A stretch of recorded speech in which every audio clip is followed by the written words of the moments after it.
guess that means we can get started. Welcome everyone. I'm very happy to introduce Andy Khan. Andy grew up in the Canadian Wild West. He did his undergrad in Calgary, then moved even further west to the University of Victoria to do his PhD. His first postdoc drew him east to Europe, where he spent 1 year at the University of Leeds, and then another year at the Max Planck Institute for Extraterrestrial Physics in Munich. And now he came back to Canada and back to the West, not quite as far west. He is now at Western University in London, Ontario, where he is a CITA National Fellow. And we are very happy to have him here at the CITA home base. And he's going to tell us about molecular clouds, what happens in them, and how we might observe it. All right, thank you very much. And I do want to say as well, thank you very much for inviting me to come out here and talk, and very much for funding half of my postdoc. It's really good to be back in Canada. So today I'm going to tell you about observations of turbulence dissipating in giant molecular clouds. And I know this is a bit of a risk putting the first word as observations to the Institute for Theoretical Astrophysics, but the first half of the talk will be all of my models leading up to these observations. So hopefully there'll be a little bit of interesting stuff to everybody here. I should also mention I've been working on this since my PhD, so there's been a lot of collaborators. These are just the people that have been co-authors on the papers that I've submitted. There's been lots more people that I've been talking to that have been helping with everything, so my apologies to anybody here or watching on YouTube that I did not mention in this list that have helped out. Okay, so turbulence dissipating in giant molecular clouds. I want to spend just a little bit of time talking about what is it that I'm actually going to tell you about? What do I mean by turbulence dissipating? What do I even mean by a giant molecular cloud? Well, so what is a giant molecular cloud other than very, very photogenic? This is kind of one of my favorite images. You've got the Rho Ophiuchus molecular cloud here. You've got the Pipe Nebula down here, another giant molecular cloud. And what these basically are just large gas clouds in space. And they're molecular clouds because they're primarily made of molecules, so H2, CO, water, rather than sort of atomic components.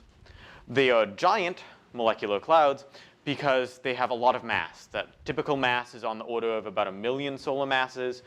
Typical diameters also are very large at sort of 10 light years, give or take. And the density of them, because they are so large, we're talking about 1,000 particles per cubic centimeter. So for typical space, this is slightly large, but definitely much smaller than anything we get here terrestrially. For comparison, our atmosphere is about 10 to the power of 19 particles per cubic centimeter. So we're looking at 16 orders of magnitude lower density in these giant molecular clouds. So it really is a much lower density regime than we're used to here on Earth. Other interesting thing about giant molecular clouds is that they're also very cold. That they're down to about 20 Kelvin, which is definitely frigid, makes the Ontario winter just look downright balmy. But it is very, very cold in these molecular clouds. But what's probably the most interesting thing about these molecular clouds, and which is why a lot of people study them, is the fact that this is where stars form. These are the birth sites of pretty much all stars. And so if we want to understand the process of star formation, we really want to have some sense of what's going on in these giant molecular clouds. All right, so I said I was going to talk about turbulence dissipating. So you can probably guess that there is turbulence in molecular clouds if we're going to dissipate it in my talk. And so we know giant molecular clouds contain turbulence because when we look at molecular line transitions from these molecular clouds, we see that the line widths are quite broad. And I know there's people here that are a little bit more extragalactic than I am. They may be looking at this and saying 1.9 kilometers per second, that's not broad, that's a skinny little line. The reason why I consider 2 kilometers per second a very broad line is because of the cold temperatures in these molecular clouds. That at 20 Kelvin, you would only expect the thermal broadening of the line to be about 1/10 of what we actually observe. And so the reason I say that this is a fairly broad line is because it's 10 times larger than what you would expect from thermal broadening alone. So what we think has added this extra broadening is just turbulent motions. So rather than it being sort of randomized particle motion, which would be the thermal broadening, this is basically randomized motions of gas packets, gas flows within your molecular clouds. That you've got gas, chunks just flying around randomly with enough of a velocity dispersion that you can get these 2 km/s line widths coming from your molecular clouds. And in fact, these line widths are so large that it's not just any old turbulence, that we think it's supersonic turbulence. That the typical velocity dispersions we see are larger than what the sound speed would be in our molecular clouds. So this means that there's going to be packets of gas whizzing around in your cloud that have speeds relative to other gas packets that are even faster than the speed of sound. So they're going to be moving supersonically relative to each other. And if you have supersonic motions and randomized motions, that means at times you're going to take gas and you're going to slam it into each other at supersonic speeds. And when you slam things together really, really fast, you get a shock.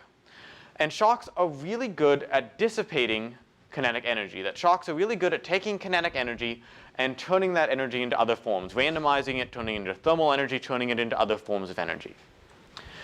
It's so good that if you actually do a simulation of this, that if you basically create a simulation of a turbulent gas box, stir it up, just let it go, what's generally found is that the turbulence in your box will decay in less than a sound crossing time. So in the time it takes for a sound wave to get across your box, the turbulence is gone. And now I'll point out that this is a hydro simulation, so there's no magnetic fields in this simulation. And it's not my simulation either. But it's one of those things in star formation that if you're not entirely sure what's going on, well, maybe it's the magnetic field. That it seems to be one of the natural solutions proposed. You don't understand something in star formation, it's probably just the magnetic field.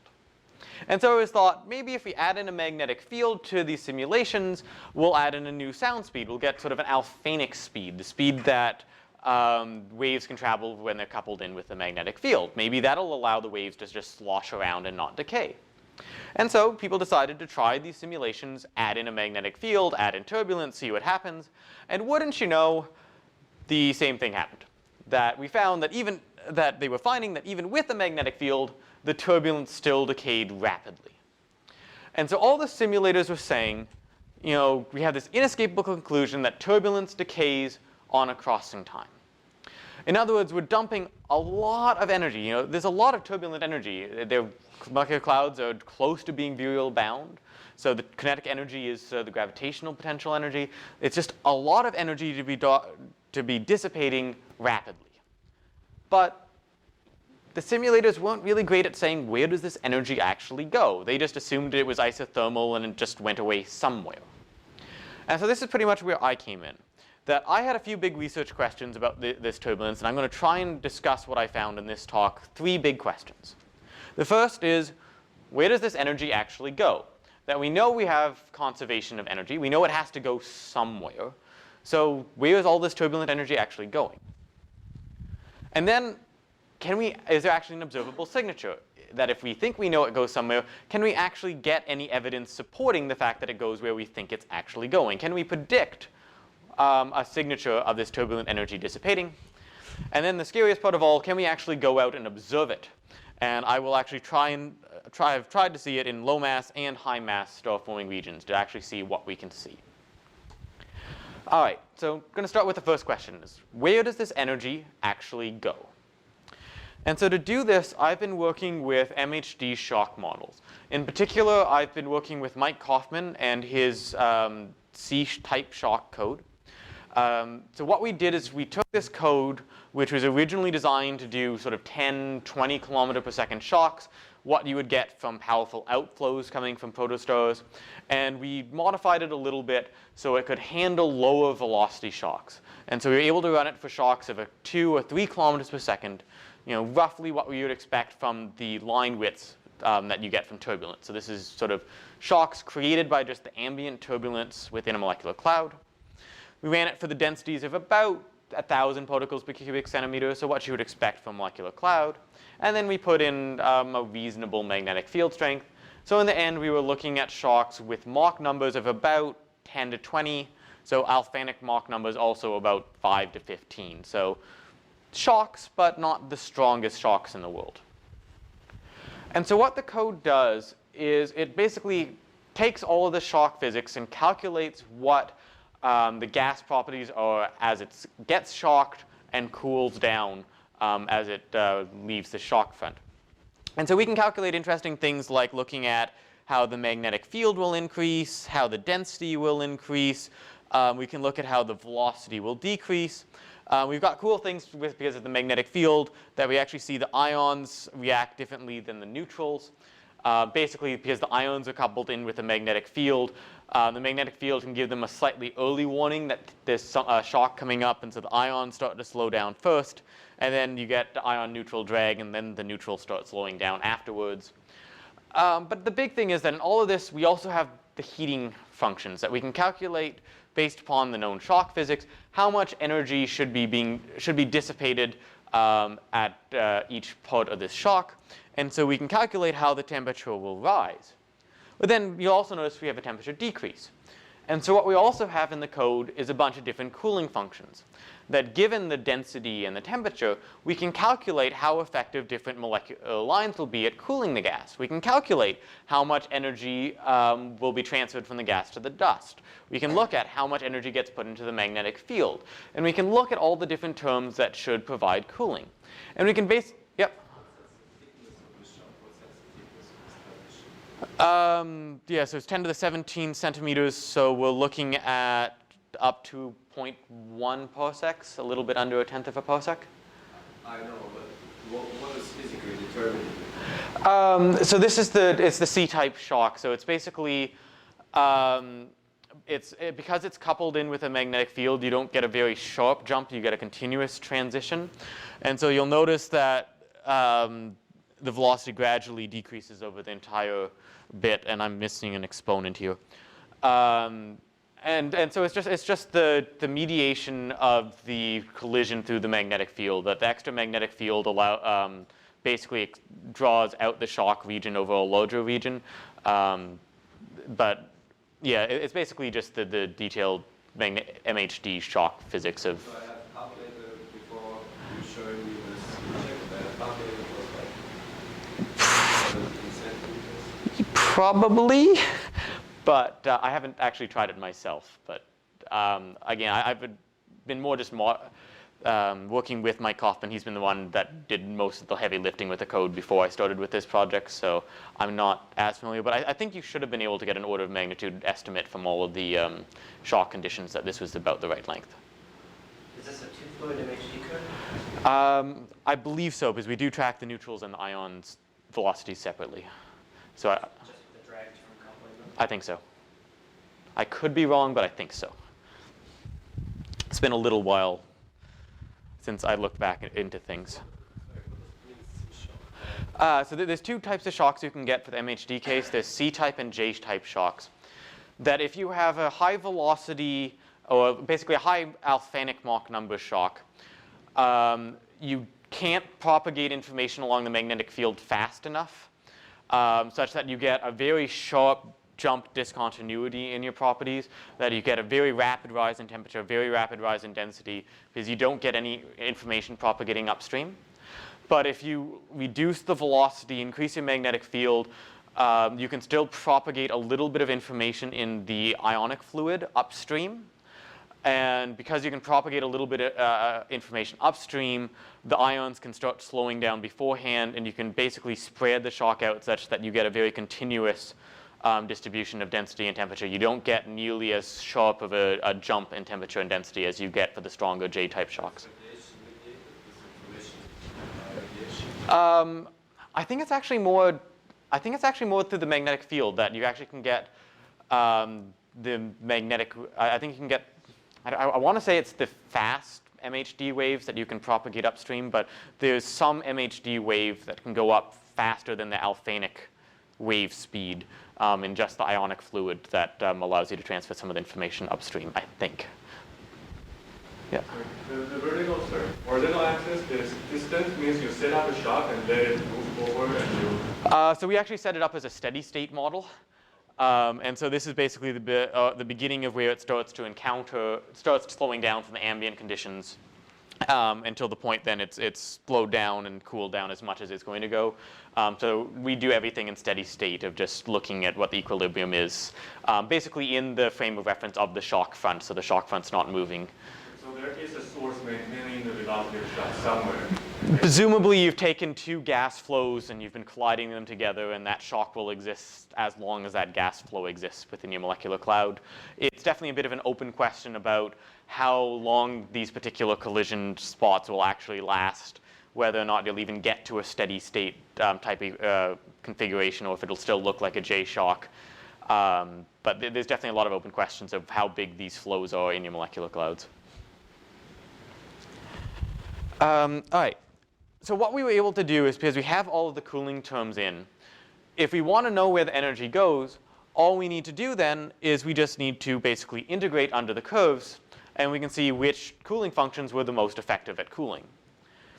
And so we initially did this for a very small grid of shock models. We did the 9 shock models. We've since added a few higher density ones, but that's something that I want to do over the next year, is make a much more in-depth grid and explore parameter space a little bit more. But what you'll see is that they're qualitatively fairly similar, all of ours. But the only difference is this green region that we just don't see in our weaker models.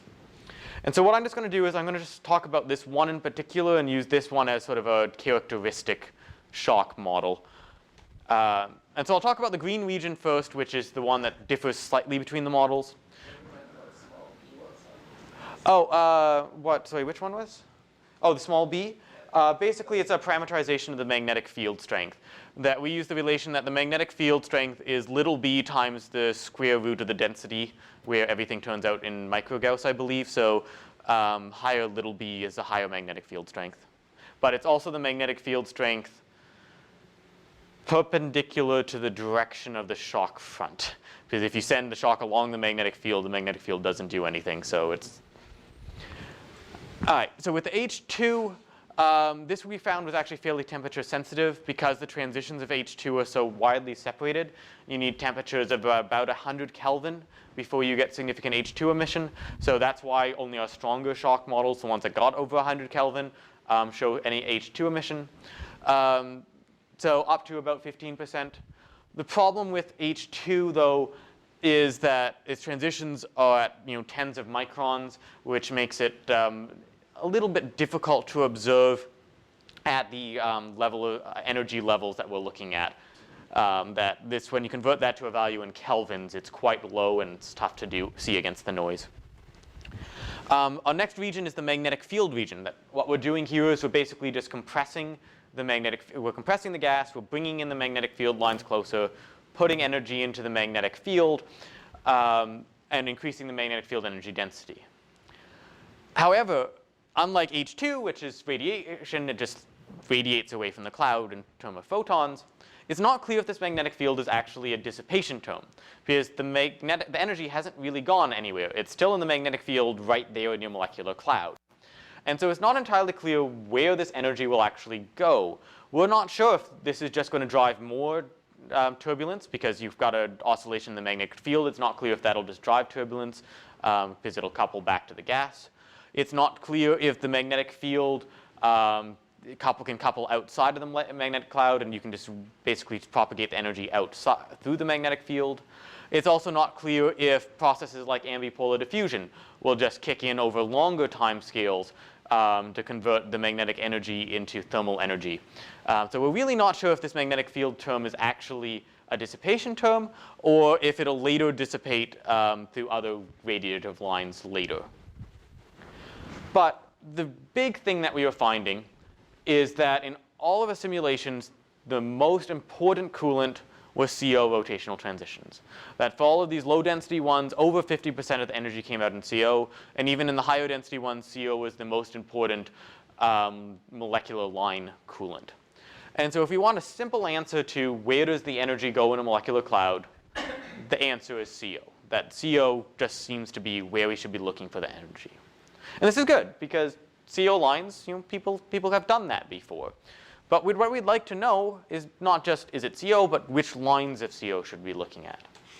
And so that basically brings us to the second question.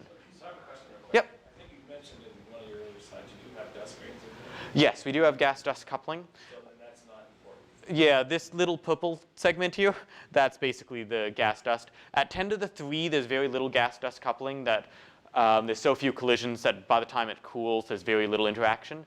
At 10 to the 5, we're finding that it's comparable to the magnetic field and the CO dissipation, that it's about 30% each at 10 to the 5, just because you have the higher coupling. But once you get below that, you just don't get collisions rapidly enough to cool into the dust. What's the optical depth of the CO lines across the shock? It's probably going to be pretty low. That because you're talking about 0.1 parsecs depth, and part of it as well is you're not clear what orientation it's going to have on the plane of the sky, because we only calculate per square centimeter of what the CO shock would do.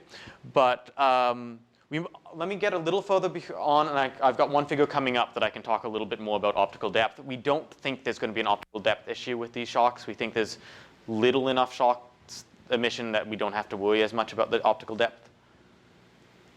Come get out of the cloud, or just out of the shock. Yeah, and so I'm going to compare it to PDO models, and you can see a little bit what happens with the low ones.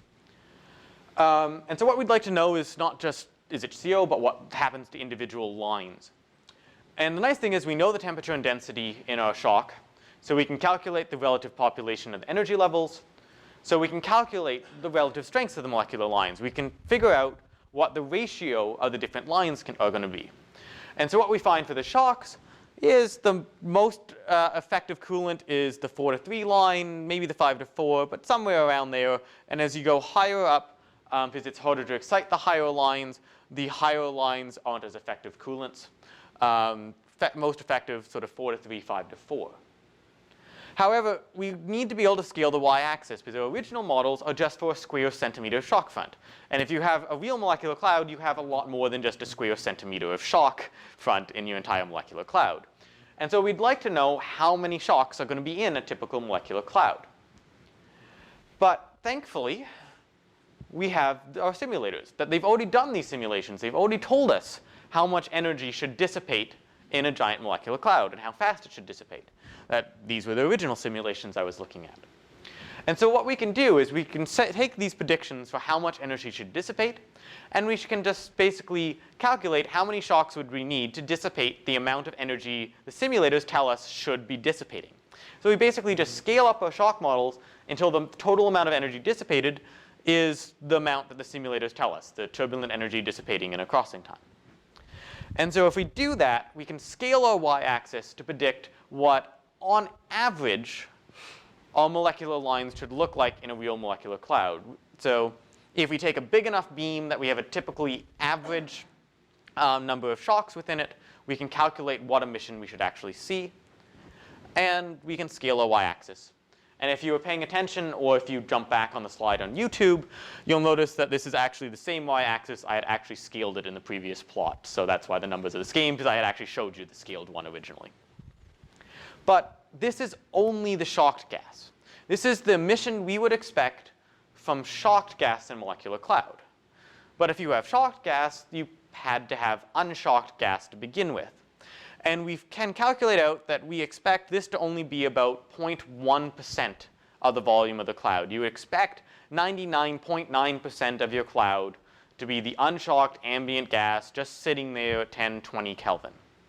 And so what we need to know is we need to know what the emission from the unshocked gas looks like in all of these CO lines to see if we have any chance of actually seeing this shocked emission as seeing as it actually being distinct. And so what we did is we used the PDO model from Kaufman et al. 1999. It was Mike's shock code, so we figured we might as well use Mike's PDO code at the same time. And basically set it up very similar. So density, 1,000 particles per cubic centimeter, line width of a few kilometers per second. We made sure we extended it deep enough that not only do you get the warm region at the outskirts of your cloud, but you're also getting the cool CO in the center of the cloud. So we made sure it went down to at least an AV of 10. And then we put in an interstellar radiation field about what you would expect just anywhere in space. So this is sort of the typical radiation field in space.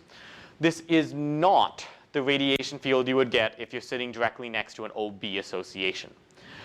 And so we're not making a prediction for what something like the Orion borer would look like. The Orion borer has such a huge radiation field, everything is going to be really, really warm from the UV radiation. You're never going to see your shocks. What we're interested in is what happens if you have sort of a quiescent piece of gas sitting in a molecular cloud without all of the feedback coming from supernova explosions, OB stars in the vicinity. So we're basically asking, what would a quiet, boring region of a molecular cloud look like in this PDR? Because that gives us the best chance of actually seeing this shock emission on top of the PDR emission. Because if you look at a bright source, all you're going to see is the bright PDR region, because if you have a million Hebing, you're just going to see the UV heating. And so this is what we saw. The red is the PDR model, the blue is the shock model. And the red PDR model does have the optical depth calculated out in it. And so the PDR models are optically thick up to, I think, the 4 to 3 line. And so this is basically your optical depth. So we think that the shocks would have been optically thin. But what we're noticing is that we have so much more emission from the PDR and the low lines, you're never going to see the shocks. So if you observe these low 1 to 0, 2 to 1, 3 to 2 lines, all you're going to see is the ambient CO. You don't care about whether or not there's any shocks. All you see is the ambient CO. You're not going to see shocks. You can just, you're basically probing the entire molecular cloud. But as you go higher, and the PDR lines were optically thin at this point, so we're hoping that these would also be reasonably optically thin. We were getting down to optical depths fairly low.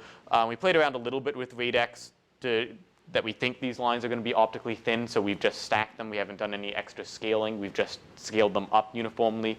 So we think these should be roughly optically thin.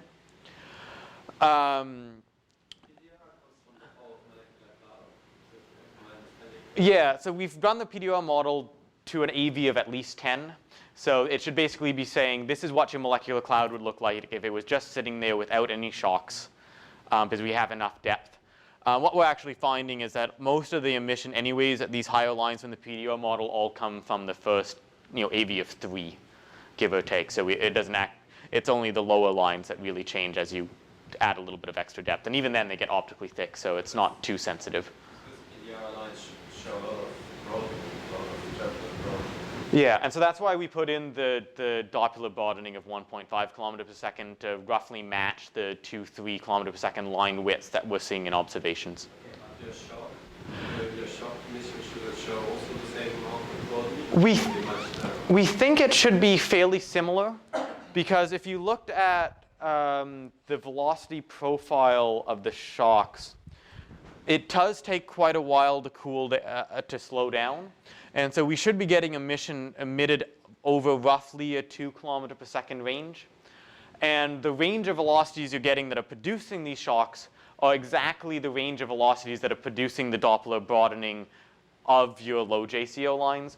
So we would expect to see these high JCO lines to have similar line widths to the low JCO lines, because it's the same turbulent source providing the shocks as providing the broadening.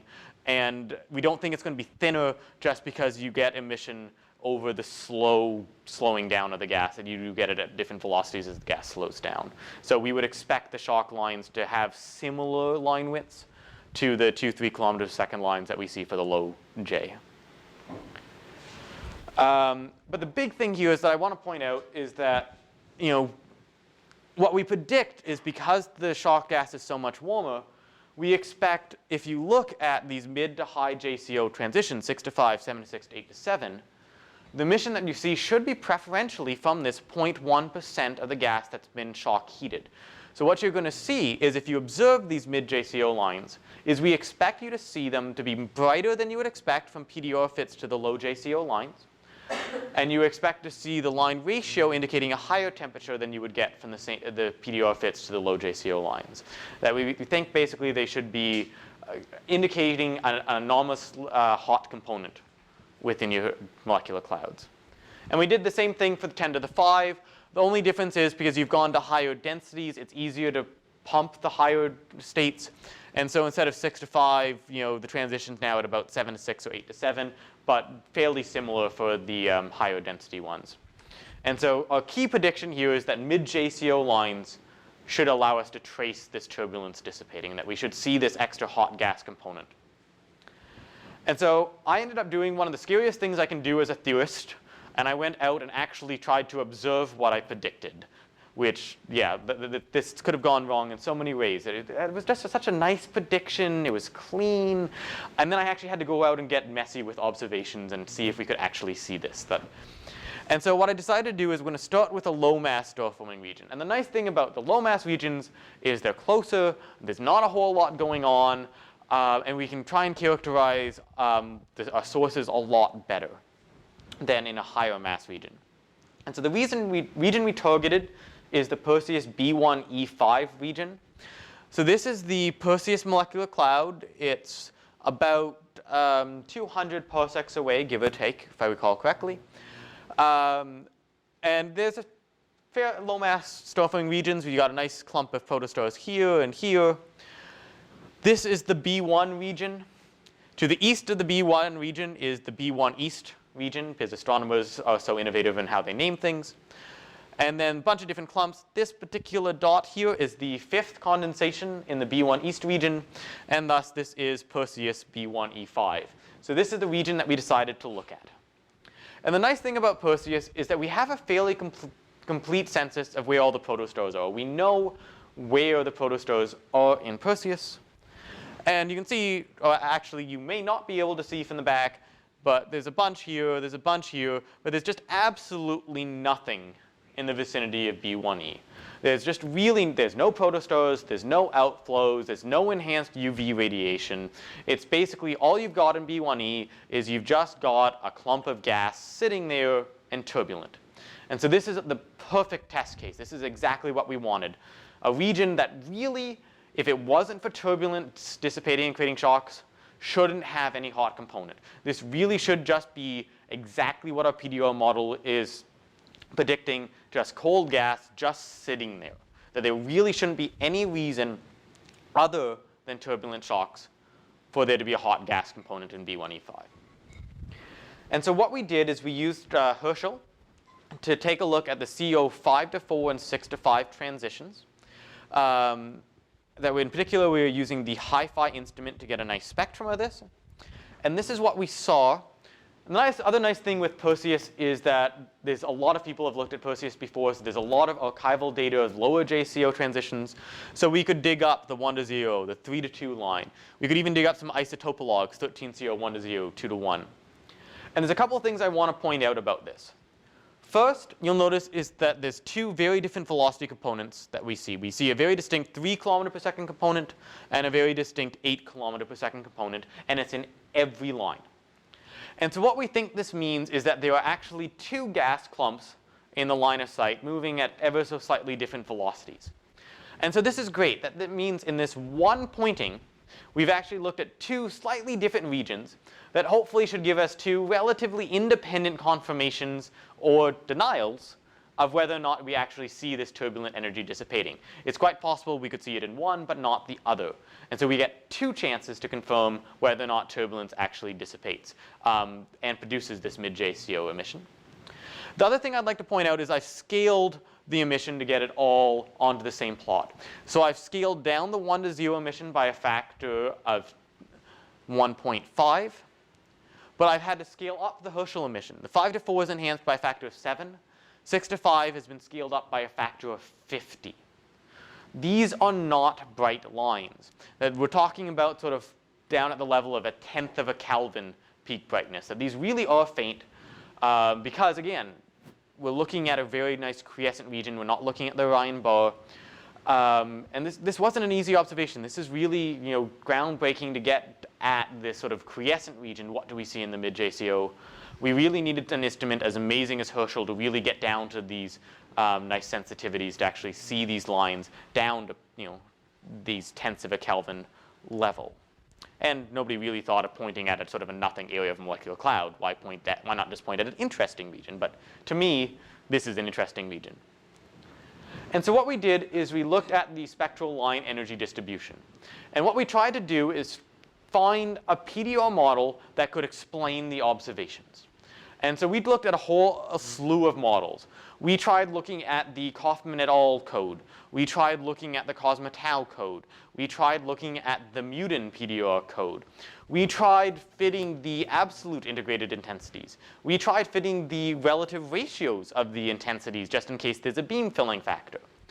And we tried a bunch of different things, and basically the conclusion kept coming back to the same thing. So I'm just going to show you this one best fit, and keep in mind that it was pretty much the same regardless of what code we actually used. So what I'm showing here, the points are observations. That anything in black is for the 8 kilometer per second component. Anything in green is for the 3 kilometer per second component, because we have the two different components. What I'm plotting on the y-axis is the ratio of the line strengths compared to the 3:2 line. So this is the 1:0 to 3:2 ratio, 3:2 to 3:2. That's really easy to get as 1. It's always 1 in every model when you take the ratio to itself. 5:4 to 3:2, 6:5 to 3:2. And then what the lines are, that this is the best fitting model we could find from in this case, it was the Cosmetau PDR model. And what we found, regardless of which PDR model we were using, regardless of absolute versus relative integrated intensities, what we found is that we could get PDR models that fit the 1:0, the 3:2, and more or less the 5:4 lines. But every single PDR model that reasonably reproduced the low JCO lines underpredicted the 6:5 line. That we always had the 6:5 line too bright for what the PDR models could reproduce. That we really had this smoking gun here, that the 6:5 line is just too bright for the PDR models. That something else has to be producing excess 6:5 emission, but not any of the low emission. And so if you want to produce preferentially higher JCO emission, that means you need hot gas. This is exactly what we wanted for the shock emission, that we have this clearly discrepant mid-JCO emission, that you have this excess mid-JCO emission that you can't explain from your PDR models. And now, yep. So nominally, you would have thought the two clouds are similar. The points would overlap each other. Let's say more or less, but like the 5 to 4 transition, more than one signal apart from each other. Yeah, so we think the 3 kilometer per second component is at a slightly lower density. That the best fitting PDR models were indicating a slightly lower density for the 3 kilometers per second model, because they're in the same environment, but one could be slightly more evolved, one could be slightly denser than the other. And so what we think we're seeing is just a difference in column density and density between the 3 and the 8 kilometer per second components, that if they are two separate clumps.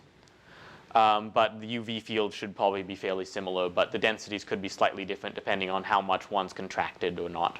Okay, so then your claim would be that the green box that was 6 to 5 is really, that's the only really discrepant point. Well, the error bars for this 5 to 4 line, within the triangle, we actually find that the 8 kilometer per second component is actually about I think this is a bigger sigma difference. That the error bars on the green component are so large that that's only about a 7 sigma, but the black is more like a 12 sigma, if I recall correctly. That the problem with the 3 kilometer per second component is it's just a little on the ratty side of things, and so the error bars are so much larger that the 8 kilometer per second component we're actually finding being even more discrepant. With the log plot, it's a little tougher to see. And so if we look at our shock model, the black line is the shock model we would have predicted if the turbulence decayed in exactly a crossing time. And so it's really easy to scale these models to only one line. It's one free parameter, one thing. I can easily scale that to go through this point. But the nice thing is it's basically under a factor of 3 difference in the volume filling factor of shocks. That if I go from 0.1% to, I think it turned out to be like 0.15% of the volume of the molecular cloud, I can match this line exactly. And what's really nice is it doesn't overproduce any of the lower lines. That even though it's brighter, you're not producing any excess emission in these lower lines. And so when you combine the models, you can get a reasonable combined fit. A little bit of trouble with the 5 to 4, but that's also because we have a very small grid of shock models. I'm sure if we had a bigger grid, we could find a slightly better fit. But what we think we're seeing here is the PDO contributing to the lower ones, and then you've got the shocks contributing to the higher one. At the very least, we can confidently say there's a hot gas component within this molecular cloud that you wouldn't expect from PDOs. Something's heating it. And it's really, really hard to think of anything else other than turbulence shocks heating this up, since there's no protostars or anything else in the vicinity. And so if it is shocks, we can calculate volume filling factor of 0.15%, dissipation rate of a few times 10 to the 32, dissipation time scale 3 times smaller than the flow crossing time. So roughly what the simulators were telling us it should be on about the same order of magnitude. And we're not the only ones to do this. There was a group, Rebecca Larson was the lead author of this study that came out. That what they wanted to do was look at a bunch of different outflows in Taurus and other nearby molecular clouds. And then one of their observations, they accidentally typed in the coordinates wrong, and they ended up looking at a blank patch in Taurus. And rather than this being a useless piece of data, they realized this is the type of observation that I wanted to do. That this is how you could test to see is turbulence dissipating. And so when they actually looked at what they saw in this blank region of Taurus, same thing. That 4 to 3, 5 to 4, 6 to 5. Red line was the PDO expectation. Blue line was what I had predicted for my shock model. And sure enough, again, the 6 to 5 model shows an excess of emission above what you would expect. The PDO model wasn't even that great. I would actually argue the PDO model should have been even lower, such that this is even more of an excess. So again, hot gas component in Taurus that you wouldn't expect to be there. And they went further than that. They looked at all of their outflow detections. And they used Spire, which has a bunch of different pixels. And they noticed that, their central pixel, you've got the protostar. They've got a bunch of different pixels that observe the outflow. But then you've got all of these, and this laser pointer is dying, all of these different extra pixels on the side that weren't looking at the outflow. They were just looking at the molecular cloud outside of the outflow. And so what they did is they stacked all of their observations. This was the spectrum towards their protostars, so nice and hot. You've got a protostar. Outflow spectrum, lots of fast moving gas, lots of powerful shocks, nice and hot. And then when you looked at all of the stacked pixels that were not in the outflow, instead of seeing the PDO emission, they got this beautiful, beautiful agreement to what the shock models had predicted you would see for shocks dissipating. I had thought of so many reasons that there could be a factor of 2 discrepancy. To see it this close to the predictions, I was just absolutely floored. That this really seems to be really, really good evidence that we're seeing turbulence dissipating in shocks in low mass star-forming regions. That we've seen the excess in multiple clouds, and we're now even seeing that the ratios are consistent with what we would expect from shocks. At the very least, it looks like we definitely have sort of this 100 Kelvin or so component. Really tough to think of what else it would be in these low mass clouds. And so we were really encouraged by this, and so we thought, hey, let's look at a more complicated region. Let's go look at high mass star-forming regions. What could go wrong with that? And so what we decided to look at were a bunch of infrared dark clouds. So these are sort of 4 kiloparsecs away, so significantly farther, 10 times farther than Perseus. Higher density regions, so they could form high mass stars. And in particular, we looked at 3 clouds, IRDCs F, G, and C. But I will admit, I really hate this naming convention, because if somebody came out and did IRDC A, B, C, if you ever Google search A IRDC, you're never going to find IRDC A. And so to make it easier to refer to things, I am going to call these the Triceratops Nebula, the Viper Nebula, and the Dragon Nebula. So eyes, mouth, body, wings. Make it a little bit easier. I'm sure all my co-authors would hate me if they saw me doing this, because they think there's enough names. All right, and so what we did is we used Herschel to see if we could observe the 8 to 7, 9 to 8, and 10 to 9 transitions. So in the Viper Nebula, saw nothing. Every line was undetected. This was a little surprising. Maybe, did we get the density wrong? Maybe it wasn't at 10 to the 5. Maybe it was at 10 to the 4, so the emission was lower. Maybe something else is going on. Still puzzling this one over. But in the Triceratops Nebula, success. We saw the 8 to 7 and 9 to 8 emission. Wasn't everywhere. There was definitely clumpiness to it, though. And unfortunately, because it's a high-mass star-forming region, there's a lot more going on. We don't have as good of an idea where all of the protostars are. We're not as confident that this is just a blank quiescent region. And in fact, if you look at the literature, there's a known 24 micron source. There's a green fuzzy right here. And so we think there's a cluster of low mass protostars right here.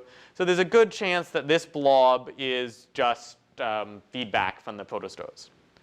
There's a known fairly high mass protostar down here. So this heating could be just feedback from this protostar. This is a known water maser. To get a water maser, you need a protostellar jet. So this is probably feedback as well. But we're really excited about the mission over on this side, and I don't even know if you can see this laser pointer anymore.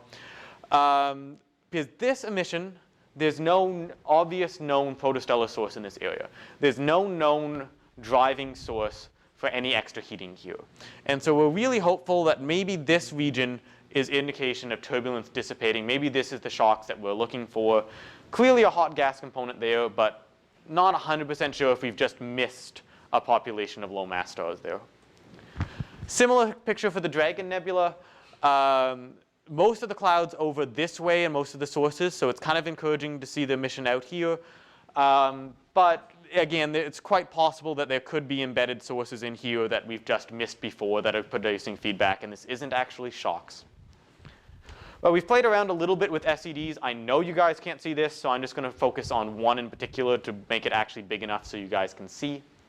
So again, we can do the same thing with SEDs, 12CO 1 to 0, 12CO 3 to 2, 13CO 1 to 0, and I think 2 to 1, 8 to 7, 9 to 8, and then our 10 to 9 upper limits. The black dashed line is a PDO model with CO freeze out. Dotted line is a PDO model without CO freeze out, which does a much better job of getting the low JCO emission. Unfortunately, the PDO model is equilibrium, so when we added freeze out, it froze out by like 10 orders of magnitude rather than the factor of 5 that you would want for CO freeze out. And then the green lines are shock predictions for the 10 to the 5 densities. And so again, 9 to 8, very clearly discrepant. 8 to 7, probably discrepantly high since it looks like it's the dotted line PDO that's the best fit to the low JCO. So again, we have 2 mid-JCO lines that have excess emission in them. They're too bright, has to be a hot gas component. It's consistent with the shocks, but it could also be feedback. It's a lot harder to say for the high mass star-forming regions. But if it is a shock, volume filling factor of about 0.3%, dissipation time scale 3 times larger than the flow crossing time scale. For the low mass case, it was 3 times smaller, but again, order of magnitude what you would expect. And it's going to be really exciting going forward with this because we have ALMA now. And the really nice thing for me about ALMA is that these mid-JCO lines, the 6 to 5, 7 to 6, 8 to 7 lines, ALMA can do these. That they're in ALMA's band 9 and 10.